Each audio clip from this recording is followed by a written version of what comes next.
तुलसी विवाह की कथा ये है कि एक बार जलंधर नाम का एक असुर था जो कि शिव जी के तेज से, शिव जी ने अपने तेज को समुद्र में फेंक दिया था, उससे वो उत्पन्न हुआ था। वो असुर बाद में इतना ज़्यादा आतंकवादी हो गया कि उसकी शक्ति थी वृंदा, जो कि इतनी पतिव्रता नारी थी और उसकी दूर दूर तक फैली हुई थी कीर्ति, उसकी खूबसूरती और उसकी पतिव्रत धर्म की।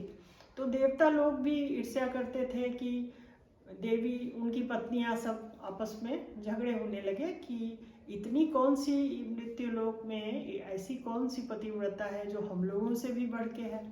तो बोले कि अच्छा, इसकी परीक्षा ली जाए। तो जलंधर को जैसे ही पता चला कि नारद जी से कि पार्वती जो है वो बहुत ही उनके बारे में माने प्रशंसा कर रहे थे, तो जलंधर जो है वो शिव जी को पूजा करके और उनसे वो पार्वती को मांगने लगा। वो बहुत रुष्ट हुई पार्वती जी को जब पता चला उसका छल, तो बहुत ही नाराज हुई और वहाँ से चली गई। तो उसके बाद उन्होंने सोचा कि इसकी पत्नी को भी सबक सिखाना है, तो वृंदा को उन्होंने कहा कि उसको भी ऐसे ही उसके साथ छल किया जाए।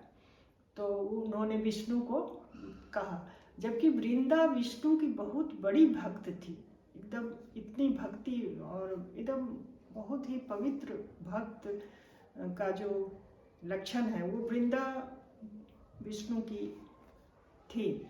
तो ऐसे वो वृंदा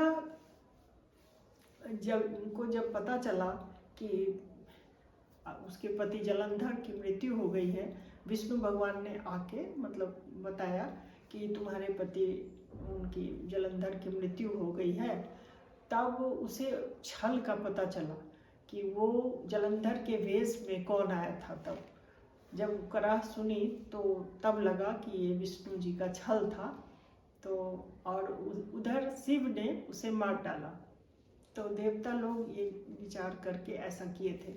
तो वृंदा बहुत ही ज़्यादा नाराज हुई और शिव जी को श्राप दिया कि आपके मतलब पूजा में कभी भी मैं तुलसी शामिल नहीं होगी, क्योंकि तुलसी का पौधा वृंदा का ही रूप था, तुलसी शामिल नहीं होगी इसलिए। और शिवलिंग के आसपास भी तुलसी का पौधा नहीं होगा और ना ही तो उस पर चढ़ेगा माने तुलसी।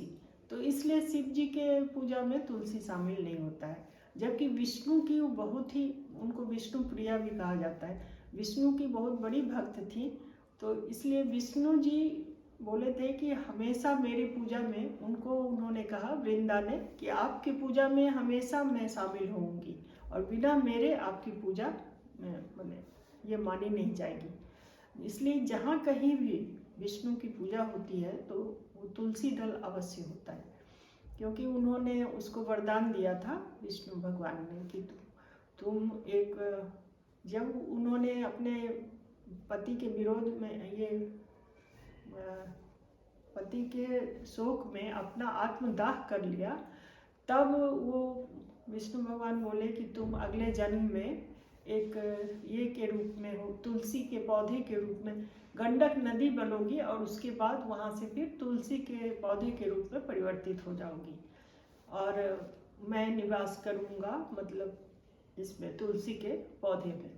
तब से ये विष्णु भगवान इसमें वास करते हैं, लक्ष्मी नारायण का वास भी होता है तुलसी में। तो इसलिए कहते हैं कि तुलसी का पौधा बहुत ही पवित्र माना जाता है, इसलिए कि वृंदा बहुत ही पवित्र और पतिव्रता नारी थी। उसका जो स्वभाव था तो उसकी दूर दूर तक ख्याति फैली थी कि इतनी प्रशंसनीय हो गई थी कि देवी लोग भी, देवता लोग ईर्ष्या उससे करने लगे थे। तो इसलिए वो पौधा भी इतना ही पवित्र है, तुलसी का पौधा।